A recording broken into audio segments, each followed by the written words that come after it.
Welcome back. शाहराह Karakoram के बाद पाकिस्तान और चीन इस वक्त अपनी तारीख के सबसे बड़े प्रोजेक्ट सी पैक पर काम कर रहे हैं। सी पैक प्रोजेक्ट से पाक चीन मुआशी ताल्लुकात में मज़ीद कितनी बेहतरी आएगी और पाकिस्तानी ताजिर और सरमायाकार कैसे ज़्यादा से ज़्यादा इससे फ़ायदा उठा सकते हैं, इस पर बात करने के लिए हमारे साथ स्टूडियोज़ में इस वक्त मौजूद हैं iron brothers culture and exchange के चेयरमैन और चीनी हुकूमत की जानिब से सिल्क रूट के एजाज़ी सफ़ीर आमिर अली साहब। आमिर साहब, आपको स्टूडियो में खुशामदीद कहते हैं। ये बताइएगा कि पाकिस्तान के अंदर बहुत ज़्यादा मिसकंसेप्शंस हैं सी पैक को लेकर। एक कॉमनली ये भी पूछा जाता है सवाल लोगों की जानिब से कि क्या गवर्नमेंट ऑफ पाकिस्तान ने बहुत महंगे कर्जे लिए हैं इस प्रोजेक्ट को अकम्प्लिश करने के लिए? जी, पहली बात ये कि कर्ज़े जब भी लिए जाते हैं इसके लिए हमेशा सॉवरेन गारंटीज़ होती हैं और सॉवरेन गारंटीज़ गवर्नमेंट की तरफ से होती हैं, लेकिन उसके बाद फिर इसके बहुत से पोर्शंस होते हैं कि ये कर्ज़ जैसे बीओटी प्रोजेक्ट्स के लिए लिए गए हैं, ईपीसी के लिए लिए गए हैं, इंफ्रास्ट्रक्चर डेवलपमेंट के लिए लिए गए हैं।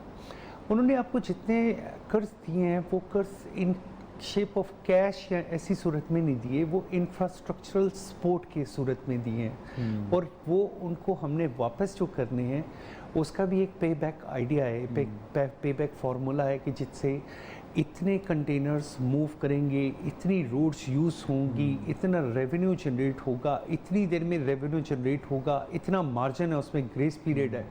तो इन सारी चीज़ों को कंसिडर किया गया है। China is a very friendly country with Pakistan. वो कभी भी पाकिस्तान को किसी ऐसी दलदल में धक्का देने की कोशिश नहीं करेगा जहाँ से उसका निकलना मुश्किल हो। अदरवाइज तो, और दूसरी बात जो मार्कअप का कहा गया है, मैं बिल्कुल, अगर आप मुझसे पूछें तो मैं ऐसा नहीं समझता हूँ, बल्कि उन कर्ज़ों से जो हम वेस्टर्न वर्ल्ड से कर्जे से ले रहे हैं और उस पर मार्कअप देते, अब हमारी इकोनॉमी बिल्कुल डूब गई है, उससे तो बहुत कम परसेंटेज, बहुत कम, और बड़ी कंडीशंस बड़ी रिलैक्स्ड है।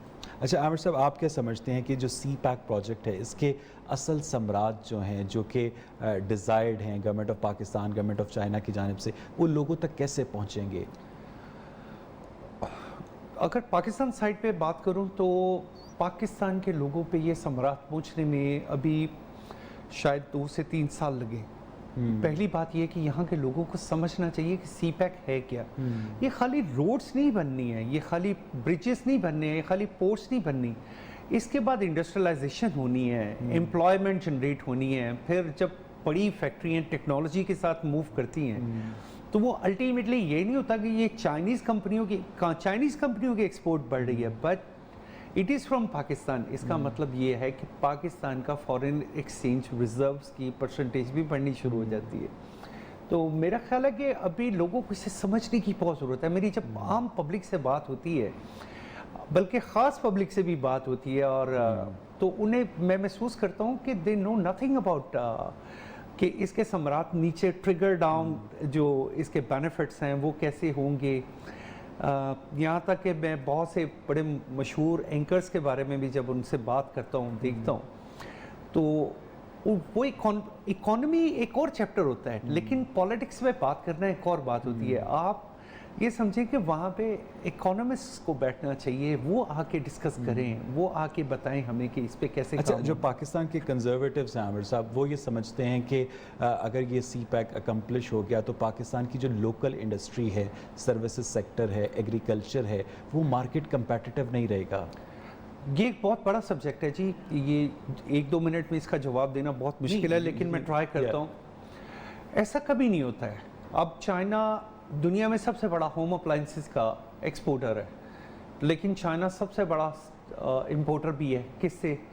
सिमेंस से वॉशिंग मशीन मंगवा रहा है, सैमसंग से, सोनी से टीवी मंगवा रहा है, हिटाची से लिफ्टें मंगवा रहा है। तो क्या चाइना की इंडस्ट्री बंद हो गई है? Two way process. ऐसा नहीं होता, ऐसा नहीं होता, बल्कि ये होता है कि जब चाइना यहाँ पे आके कोई बड़ी इंडस्ट्री इस्टेब्लिश करता है तो उसके साथ पैसिव इंडस्ट्री शुरू हो जाती है, और पैसिव इंडस्ट्री बड़ी इंडस्ट्री का स्टार्ट होती है।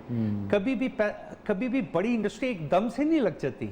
बड़ी इंडस्ट्री लगती है, उसके साथ जो पैसिव इंडस्ट्रीज हैं वो एक दिन ग्रूम करते करते आपकी वो उस बड़ी इंडस्ट्री के पैरेलल खड़ी होनी शुरू हो जाती हैं। तो दुनिया में भी यही तरीका है, चाइना ने भी यही तरीका अडॉप्ट किया है। हमें भी इस तरीके से सोचना चाहिए, इसका कोई ऐसा इफेक्ट नहीं होगा, बल्कि हमें अपने नेचुरल रिसोर्सेज, जो पाकिस्तान के नेचुरल रिसोर्सेज हैं, भले ही वो एग्रीकल्चर में है, वो माइनिंग में है, वो किसी भी तरीके से है, हमें उसको वैल्यू एडिशन में ले जाना चाहिए। हमारी एक्सपोर्ट्स जो आज अगर $25 बिलियन है, ये मैं आपको गारंटी देता हूँ कि ये $100 बिलियन को बड़े आराम से टच कर जाएगी। अच्छा आमिर साहब, आप क्या समझते हैं कि जैसे कि आपने अपनी गुफ्तगू में कहा, लोगों में तो आगही नहीं है, क्या पाकिस्तानी जो ताजिर तबका है जो कि ऑलरेडी चीन में बिजनेस भी कर रहा है, वो इस प्रोजेक्ट की असल जो अफादियत है उससे आगाह है? बहुत कम लोग इससे आगाह हैं। एक इसकी बहुत बड़ी वजह शायद ये भी है कि हमारी गवर्नमेंट बातें बहुत हुई हैं, लेकिन उसके बारे में ये डिटेल्स नहीं आती थी कि ये फ़ेज़ 1 क्या होगा, फ़ेज़ 2 क्या होगा। शायद उसकी रीज़न ये भी होती है कि जैसे Pakistan government they don't want to disclose to the public, कि अदरवाइज़ यहाँ पे जैसे पाकिस्तान में होता है कि इन्हें पता चलता है कि ये एक रूट है, ये वेस्टर्न रूट है, ये ईस्टर्न रूट है, यहाँ ये डेवलपमेंट होगी, तो लोग एडवांस में थोड़ा सा वहाँ पे अपनी अटेंशन शो करनी शुरू कर देते हैं। तो शायद गवर्नमेंट इसलिए भी थोड़ी सीक्रेट रखती होगी पाकिस्तान में, लेकिन इसका बहुत सारा फ़ायदा होगा। अभी तो वो फ़ायदे, अभी हम फ़ायदे वाली स्टेज पे गए ही नहीं है। अभी फ़ायदे वाली स्टेज शायद 2023 के बाद शुरू होगी, लेकिन उसमें भी एक क्वेश्चन है, मैं अगर आप इजाज़त दें तो हम टेक्निकली उस पोजीशन को हैंडल करने के लिए तैयार नहीं है। हम क्यों तैयार नहीं है कि हमारे पास अभी से हमें तैयारी करनी चाहिए टेक्निकल वर्कफोर्स की, टेक्निकल एजुकेशन की, पॉलीटेक्निक इंस्टीट्यूट्स की। हम बार बार कहते हैं कि चाइनीज़ वहाँ से अपने लेबर वहाँ से लेके आ रहे हैं। वो लेबर क्यों लेके आ रहे हैं? कि आपके पास कॉम्पिटेंट लेबर नहीं है।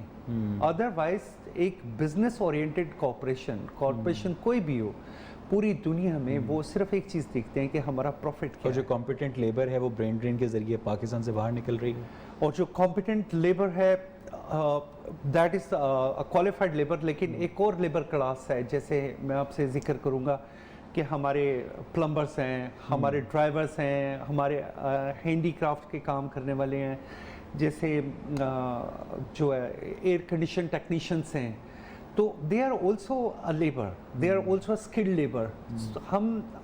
मैं ये समझता हूँ कि पाकिस्तान में एक अरसे से प्रॉपरली एक स्किल्ड लेबर जनरेट ही नहीं हो रही।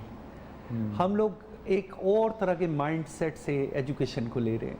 अच्छा आमिर साहब, पाकिस्तानी बहुत जो तलबा हैं वो चीन में तालीम हासिल कर रहे हैं, जो पीपल टू पीपल कांटेक्ट है वो भी इंक्रीज़ कर रहा है। ऐसे में जो कल्चरल एक्सचेंज है, फिल्म है, टूरिज़म इतना ज़्यादा नहीं है पाकिस्तान और चीन के दरमियान, तो आप क्या समझते हैं कि इन सेक्टर्स पर भी काम करने की ज़रूरत है? बहुत सारा काम करने की ज़रूरत है, बल्कि पाकिस्तान को सबसे ज़्यादा जिस चीज़ पे काम करने की ज़रूरत है वो टूरिज़म है। इस वक्त दुनिया में चाइनीज़ सबसे बड़ी टूरिस्ट नेशनलिटी बन के सामने आए हैं। ये पूरी दुनिया में एज अ टूरिस्ट जा रहे हैं, लेकिन हमारे मुल्क में अभी तक कोई ऐसा प्लेटफॉर्म डेवलप नहीं हुआ। प्लेटफॉर्म कैसे डेवलप होगा कि अभी तो खैर हमारी आर्म फोर्सेस ने जिस तरह बड़ी एक सिक्योरिटी का एक एटमॉस्फेयर जनरेट कर दिया, लेकिन इन द पास्ट अगर हम देखें तो हमारे पास बहुत इंस्टेबिलिटी थी। नंबर 2, आप मुझे इस फोरम पे ये बात कहनी चाहिए या नहीं कहनी चाहिए, China is a socialist country, लेकिन उस सोशलिस्ट कंट्री में अगर वो पाकिस्तान आते हैं और आप उन्हें इतना स्ट्रिक्टली कहते हैं कि पाकिस्तान के इस्लामिक लॉ को फॉलो करें, तो टूरिस्ट को जब आपने अट्रैक्ट करना है तो आपने उन्हें कोई रिलीजियस पिलग्रिमेज के लिए नहीं बुला रहे आप तो उन्हें एक, जैसा कि मलेशिया ने किया, दुबई ने किया, तुर्की ने किया। जी बिल्कुल। बल्कि आप देखें ब्राज़ील तो खैर वैसे मुसलमान नहीं है, लेकिन आपने जो एग्जांपल्स दी मलेशिया और टर्की, मालदीव ने देखें, Maldives have generated a lot of revenue in this area. तो हमें, और फिर मैं बात करूँगा मूवीज़ की।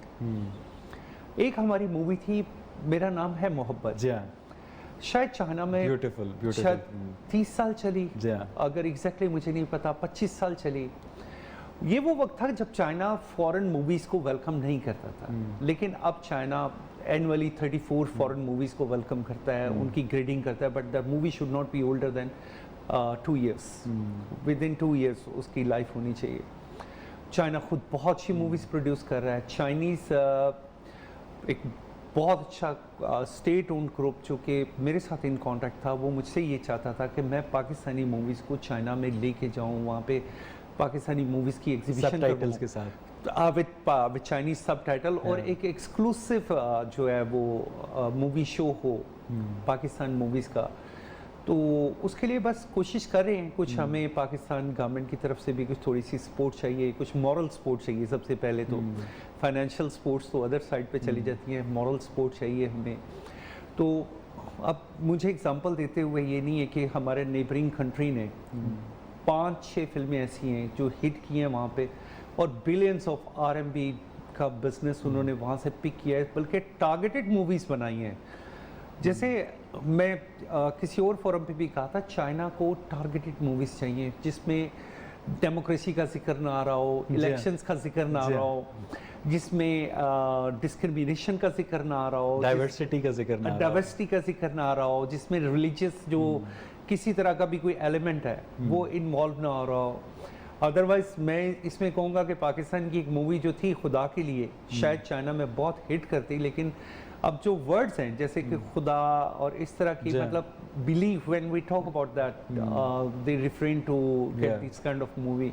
But on the other side अभी देखिए कि इंडिया की जो मूवीज़ का मैं नाम लेता हूँ, दंगल है, PK है, 3 इडियट्स है और सुल्तान है और फिर वो लगान, इन 4-5 मूवीज़ ने 6 मूवीज़ ने वहाँ पे इतना ह्यूज बिजनेस किया और ख़ास तौर पे उन्होंने उसमें इन चीज़ों को फोकस करके बनाया कि चाइना की मार्केट को हिट करना है। क्या हम लोग ऐसी मूवीज़, ऐसे प्लेस, ऐसे ड्रामास बना के उनके साथ बात कर सकते हैं कि जिसमें इट्स वेरी इंपॉर्टेंट और हम बहुत बड़ा रेवेन्यू जनरेट आई विश मेरे पास मजीद वक्त होता, लेकिन it was very pleasant talking to you. बहुत अच्छा लगा आपने हमें स्टूडियोज़ में वक्त दिया। और नाज़रीन, ये वक्त की ज़रूरत है कि ना सिर्फ CPEC बल्कि पाक चीन ताल्लुकात को इस जहद पर ले जाया जाए जहाँ पीपल टू पीपल कॉन्टेक्ट भी इस्टेब्लिश हो सके। और CPEC के बारे में बहुत सारी जो गलत फहमियाँ थी वो आज आमिर साहब ने दूर भी की हैं। मुझे यहाँ बुलेटिन में एक ब्रेक लेनी है।